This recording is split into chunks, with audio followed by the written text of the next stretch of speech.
This is Revathi. Welcome back to our channel. మీకు వినిపించబోయే కథ villain episode number 42. రచించిన వారు నక్షత్ర గారు. తన పర్మిషన్తో ఈ కథను మీకు అందిస్తున్నాను. సాయంత్రానికి స్వాతి కాలేజ్ ముగించుకొని రాహుల్తో మాట్లాడుతూ తన ఫోన్లో ఉన్న డబ్బులు రాహుల్కి సెండ్ చేసి, సమయానికి డబ్బులు సహాయం చేసినందుకు thank you so much Rahul, నువ్వు చేసిన సహాయాన్ని మర్చిపోలేను అని అంది. ఇట్స్ ఓకే స్వాతి, కష్టాల్లో సహాయం చేసుకోకపోతే స్నేహితులు ఎందుకు అవుతాము అన్నాడు రాహుల్. ఆదిత్య ఎవరినో వెతుక్కుంటూ అటుగా వస్తుంటే స్వాతి అది చూసి, కొంతమంది ఉంటారు రాహుల్, కావాలని మన మనసుల్ని కష్టపెట్టి ఆనందపడాలని చూస్తుంటారు. అటువంటి వాళ్ళని ఏమనాలో కూడా అర్థం కావడం లేదు అంది. వారిని చూసి ముందుకు రాబోయిన ఆదిత్య ఆ మాటలు విని అక్కడే ఆగిపోయాడు. అందరిలాగా మనం ఉంటే ఎలా? కష్టాలు ఉన్నప్పుడు ఒక్కొక్కరం సహాయం చేసుకుంటేనే మంచి స్నేహితులు అవుతారు స్వాతి. సరే, ఇక నేను వెళ్తాను అని చెప్పి రాహుల్ అక్కడి నుండి వెళ్ళిపోయాడు. రాహుల్ వెళ్ళిపోగానే ఆదిత్య స్వాతి ముందుకొచ్చాడు. ఆదిత్యని చూడగానే స్వాతి కోపంగా మొహం తిప్పుకుంది. ఆదిత్య తన చేయి పట్టుకొని ఆ చేతిలో తన తాకట్టు పెట్టిన రింగు పెట్టాడు. ఆ రింగు చూసి ఆశ్చర్యపోతూ, ఈ రింగ్ నీకెక్కడిది అని అడిగింది. ఒక మిడిల్ క్లాస్ అమ్మాయితో వేలు వేలు డబ్బులు కట్టించే మనస్తత్వం నాది కాదు. ఆ బిల్లు నేనే పే చేద్దామని అంతమందిని తీసుకుని వచ్చాను. కానీ ఒక్క మాటైనా నువ్వు నన్ను డబ్బు అడుగుతావేమోనని చూశాను. నీకు పొగరు మరీ ఎక్కువ అని ఇంకొకసారి బాగా నిరూపించుకున్నావు అని అన్నాడు కోపంగా చూస్తూ. మర్యాదగా మాట్లాడు ఆదిత్య అంది స్వాతి కూడా కోపంగా చూస్తూ. నువ్వొకరితో నా మర్యాద తగ్గించి మాట్లాడటం బాగుందా అని అడిగాడు. రాహుల్ దగ్గర నీ పేరు పెట్టి నేనేమీ అనలేదు, మాటల మధ్యలో అంటూ వచ్చాను అని అంది. అన్నది అయితే నన్నే కదా అన్నాడు. స్వాతి కోపంగా మొహం తిప్పుకుంది. నీ మనసును మరీ బాధ పెట్టి ఉంటే మళ్ళీ ఎప్పుడైనా నువ్వు నా మనసుని బాధపెట్టు, చెల్లుకు చెల్లవుతుంది అని చెప్పి వెళ్ళబోతుంటే, ఆగు ఆదిత్య అంది. వెళ్ళబోయిన ఆదిత్య వెనక్కి తిరిగి చూశాడు. స్వాతి దగ్గరకొచ్చి ఆ రింగ్ ఆదిత్య చేతిలో పెట్టి, కక్కిన కూటికి నేను ఆశపడను అంది. పిచ్చి వేషాలు వేయకుండా రింగు తీసుకో అంటూ ఆదిత్య కోపంగా మళ్ళీ స్వాతి చేతిలో ఆ రింగు పెట్టాడు. అవసరం లేదు, నీ డబ్బు నాకేం వద్దు అంటూ ఇవ్వబోయింది. నేను తీసుకోను అని చెప్పి ఆదిత్య అక్కడి నుంచి ముందుకు వెళ్ళబోతుంటే, ఆదిత్య ముందుకి ఆ రింగు పడేటట్టుగా స్వాతి విసిరేసింది. తన ముందు పడిన రింగు చూసి ఆదిత్య కోపంగా వెనక్కి తిరిగాడు. చెప్పాను కదా, కక్కిన కూటికి నేను ఆశపడనని అని చెప్పి స్వాతి కోపంగా అక్కడి నుండి వెళ్ళిపోయింది. ఈ రాక్షస్కి కొవ్వు మామూలుగా లేదు, క్వింటాల్ క్వింటాలే ఉంది అని తిట్టుకొని కింద పడిన రింగ్ తీసుకున్నాడు. స్వాతి ఆ కోపంలోనే ఇంటికొచ్చేసరికి సంజన కిచెన్లో వాళ్ళకి స్నాక్స్ రెడీ చేస్తూ ఉంది. ఆ చిరాకులోనే కిచెన్లోకి వచ్చి, నాకు అర్జెంటుగా ఒక కాఫీ ఇవ్వక్క అని అంది. తను ఆదిత్య సంయుక్తతో కలిసి రెస్టారెంట్లో కలవడం గుర్తు తెచ్చుకొని అదేమీ తెలియనట్టుగా నటిస్తూ తనకి కాఫీ కలుపుతూ, ఏమైంది స్వాతి అలా ఉన్నావు అని అడిగింది. ఒక లోఫర్గాడు నా క్లాసులో ఉన్నాడులే అక్క, అతన్ని తలుచుకుంటేనే మండిపోతుంది అంది స్వాతి. ఎవరినే పాపం అలా తిడుతున్నావు అని అడిగింది సంజు. ఆదిత్య అని ఒక పెద్ద కోతిని తిడుతున్నానులే అంది కోపంగా. ఆదిత్య అనగానే కంగారు పడుతూ చూస్తుంటుంది. ఆయన కంటే నేను క్లాసులో ఫస్ట్ వచ్చానని కుళ్ళు, ఎప్పుడు నన్ను ద్వేషించుకుంటూ ఎక్కడ ఇరికించాలని చూస్తుంటాడక్క అంది కోపడుతూ. తప్పు, ఒకరిని అలా తిట్టకూడదు, అతని గురించి నువ్వేమైనా పొరపాటు పడుతున్నావేమో అంది సంజన కాఫీ కలుపుతూ. పొరపాటు లేదు, ఏమీ లేదు. ఆ ఆదిత్యకి బాగా పొగరెక్కువ, పైగా నాకు పొగరు కొవ్వు ఉందని నన్ను తిడుతుంటాడు. అన్నట్టు అక్క, ఇవాళ వాళ్ళ అన్నయ్యని చూశాను. అబ్బో! మనిషి హీరోలా ఉన్నాడు గాని క్యారెక్టర్ మాత్రం జీరో. ఆయన క్యారెక్టర్ గురించి చెప్పాలంటే మాటలు రావడం లేదు. విదేశీ సంస్కృత సాంప్రదాయాలు ఇక్కడ ఫాలో అవుతున్నాడు అంది.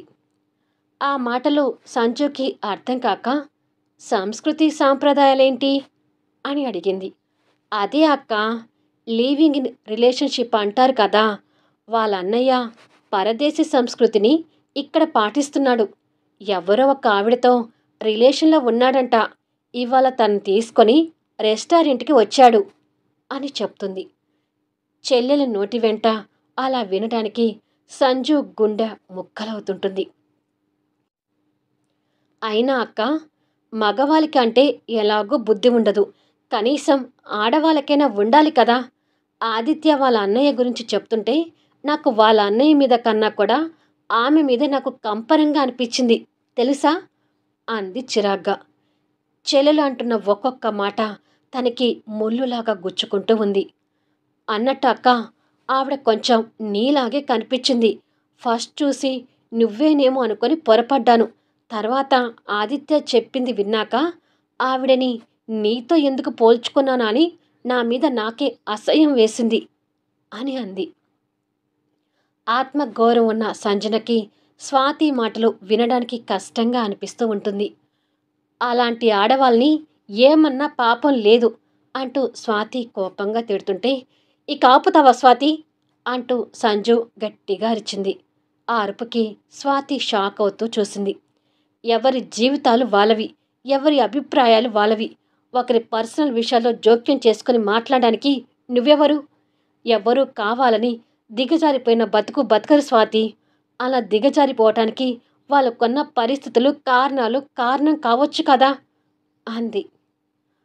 అది కాదక్క, ఎంత పరిస్థితులైనా పెళ్ళి కాకుండా ఒక మగాడితో అలా ఉండటం తప్పు కదా అంది. తప్పు అని తనకి కూడా తెలిసే ఉంటుంది కదా.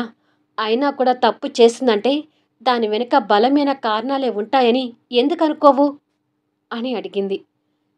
నువ్వేంటక్క, నేనేదో తన గురించి మాట్లాడుతుంటే అంతలా రియాక్ట్ అవుతున్నావు అని అడిగింది అక్క తిడుతున్నందుకు బాధపడుతూ. నువ్వు ఎవరినూ అనడం లేదే, నాకు ఎదురుగా నన్నే తిడుతున్నావు, అందుకే ఇంతలా బాధపడుతున్నాను అని మనసులో అనుకొని, వద్దమ్మా స్వాతి, తను ఎందుకు ఆ రిలేషన్కి ఒప్పుకుందో నిజాలు నీకు తెలియదు కాబట్టి తన గురించి అలా తప్పుగా మాట్లాడుకో అంటూ కాస్త రిక్వెస్ట్గా చెప్పింది. సరే అక్క, నువ్వు చెప్తుంటే నాకు కూడా అదే అనిపిస్తుంది. పాపం, ఎవరైనా కావాలని వాళ్ళ జీవితాల్ని కాలరాసుకోరు కదా. ఇంకెప్పుడు ఒకరి గురించి తప్పుగా మాట్లాడంలే అని అంది. సంజు తనకి కాఫీ కలిపి కప్పులో పోసి, ఇక ఆ విషయాన్ని పూర్తిగా వదిలేసేయ్ అంటూ తన చేతికి కాఫీ కప్ అందిస్తూ, రింగు లేకుండా బోసిగా కనిపిస్తున్న తన ఫింగర్ని చూసి, రింగ్ ఏమైంది అని అడిగింది. స్వాతి కప్ అందుకొని, అది అక్క అంటూ చెప్పడానికి ఇబ్బంది పడుతూ ఉంది. రింగు గురించి అడుగుతుంటే అలా తడబడుతున్నావేంటే అని అడిగింది సంజు. అదే అక్క, ఇవాళ ఆదిత్య నన్ను ఫూల్ చేశాడు. సంయుక్తకి బిర్యానీ తినిపిస్తానని బెట్టు పెట్టాను అంటూ ఉన్న విషయం చెప్పి, అలా రింగు తాకట్టు పెట్టి రాహుల్కి ఇచ్చానక్క. తర్వాత ఆదిత్య ఆ రింగు తీసుకొచ్చాడు అంటూ వాళ్ళ మధ్య జరిగిన వాదన కూడా చెప్పి, నేను ఆ రింగు తీసుకోలేదు అని అంది. వాళ్ళ అన్నయ్య నన్ను, తమ్ముడు నిన్ను భలే ఆడుకుంటున్నారులే అని మనసులో అనుకొని, అవసరం లేదులే, అతను రింగ్ ఇచ్చినా నువ్వు తీసుకోకు అంది పౌరుషంతో. అసలు తీసుకోనక్క అంది కాస్త కోపంగా. నువ్వు కాఫీ తాగి ఫ్రెష్ అయ్యి కూరగాయలు కట్ చేసివ్వు, వంట చేస్తాను అంది సంజు. సరే అక్క అని చెప్పి స్వాతి కాఫీ తాగేసి అక్కడి నుండి వెళ్ళిపోయింది. తను వెళ్ళిపోయిన మరుక్షణమే స్వాతి అన్న మాటలు గుర్తు తెచ్చుకుంటూ ఉండగా కళ్ళల్లో గిర్రున నీళ్లు తిరిగాయి. ఇక్కడ యశ్వంత్ కూడా వంట చేసుకుంటూ వేడిగా ఉన్న ప్లేటుని టక్కున పట్టుకొని అంటుకుపోయి కాలడంతో వెంటనే చెయ్యి వెనక్కి తీసుకొని ఊదుకుంటూ, ఛ, ఒక సర్వెంట్ని పెట్టుకుందామంటేనేమో మా రిలేషన్ గురించి సంజుని తప్పు పడుతుందేమోనని ఆలోచిస్తున్నాను.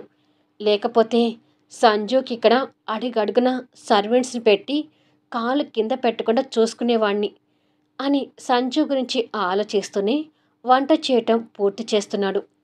మళ్ళీ మధ్య మధ్యలో వాళ్ళ ఇంట్లో చెల్లెలు తమ్ముడు గురించి కూడా ఆరాలు తీస్తూ అక్కడ ఉన్న సర్వెంట్కి ఫోన్ చేయటం, మెసేజ్లు పెట్టడం చేస్తున్నాడు. కాసేపటికి డైనింగ్ టేబుల్ దగ్గర కూర్చొని భోజనం చేయబోతూ, రోజూ సంజుతో భోజనం చేసి ఇవాళ ఒంటరిగా తినాలంటే ఏదోలా ఉంది. ఇంతకీ సంజు భోజనం చేసుంటుందా అని అనుకొని తనకు ఫోన్ చేయబోయాడు. కానీ అంతలోనే ఆలోచించుకుంటూ, వద్దులే, తన దగ్గర తన చెల్లెలు తమ్ముడు ఉండి ఉండొచ్చు.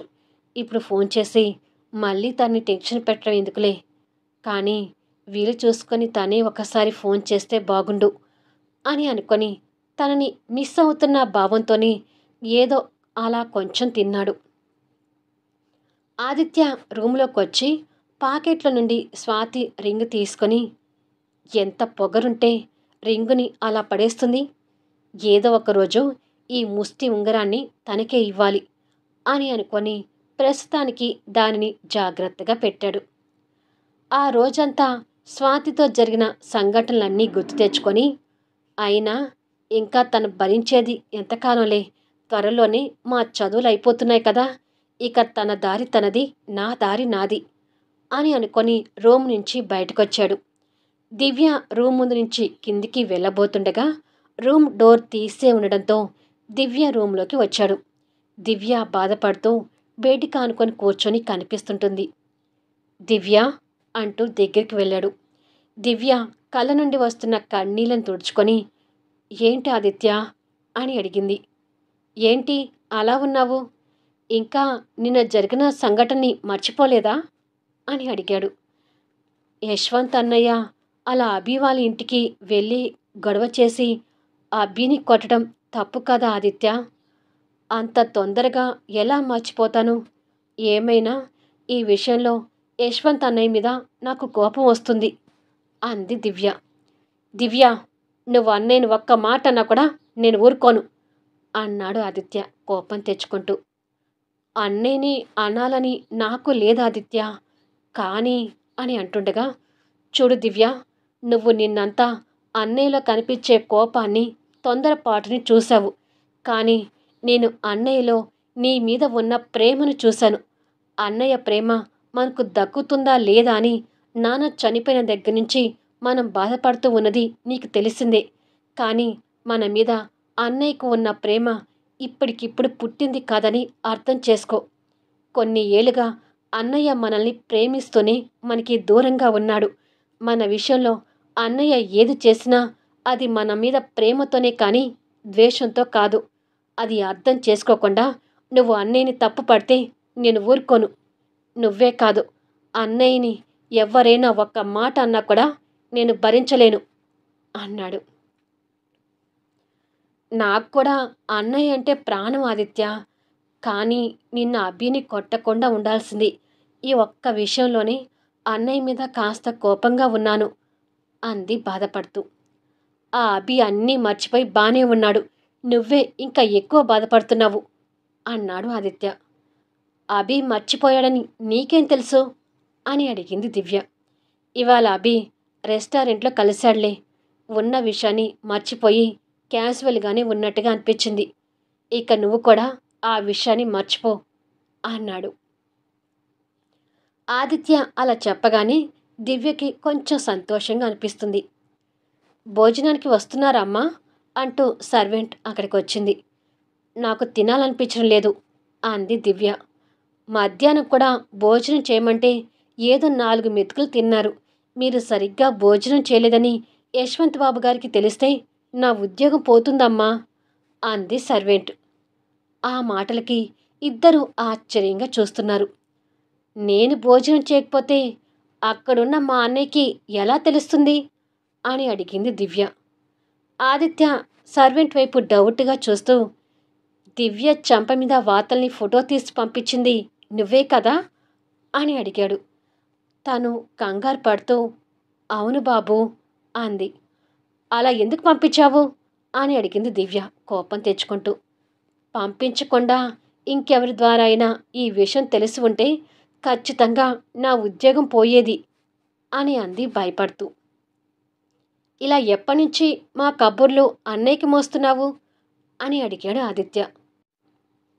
పెద్దయ్య గారు చనిపోయిన దగ్గర నుంచి నా ద్వారా మీ గురించి అన్నీ తెలుసుకుంటూనే ఉన్నారు అంది సర్వెంట్. ఇద్దరు ఆ మాటలు విని ఆశ్చర్యపోతున్నారు.